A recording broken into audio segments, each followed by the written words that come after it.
আমি ভিতর থেকে মাত্র আসলাম। ক্লাস 3-4 বাচ্চারা 100-র উপরে এই পর্যন্ত আমরা মৃতদেহ দেখে আসলাম। যা নিচে মেডিকেলে ওগুলা বাদে এখন বর্তমানে ওখানে 100-র উপরে আছে। আমি মাত্র ভিতর থেকে আসলাম। ক্লাস 3-4 বাদে বাকি ক্লাসগুলো সম্পূর্ণ সেভে আছে, ওদের কোনো ক্ষয়ক্ষতি হয় নাই, শুধু ক্লাস 3-4। 100+ এখন বর্তমানে ওখানে ভিতরে আছে। অসংখ্য বাচ্চা, ওখানে 1500 বাচ্চা পড়লো। 1500 বাচ্চা ক্লাস চলাকালীন অবস্থায় এই দুর্ঘটনাটা ঘটলো।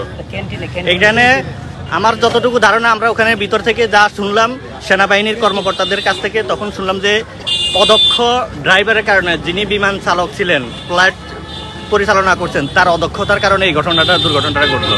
কিছু বেঁচে আছে, কিছু কিন্তু তবে ওরা বাঁচবে না। যেগুলা বাঁচবে না তাদেরকে লাশের সাথে ওই সারিতে রাখা হয়েছে, আর যেগুলা আহত অবস্থায় আছে তাদেরকে সরাসরি সাথে নিয়ে যাচ্ছে। সবগুলো এই যে বাংলাদেশ মেডিকেলে, বেশিরভাগই যাওয়া হচ্ছে বাংলাদেশ মেডিকেলে। এখান থেকে কোথায় ট্রান্সফার করা হচ্ছে সেটা জানা হয়।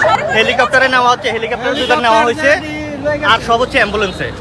ওখানে হেলিকপ্টারে নেওয়া হয়েছে একমাত্র যারা বেশি ইমার্জেন্সি, তাদেরকে হেলিকপ্টারে 2বার নেওয়া হয়েছে এ পর্যন্ত।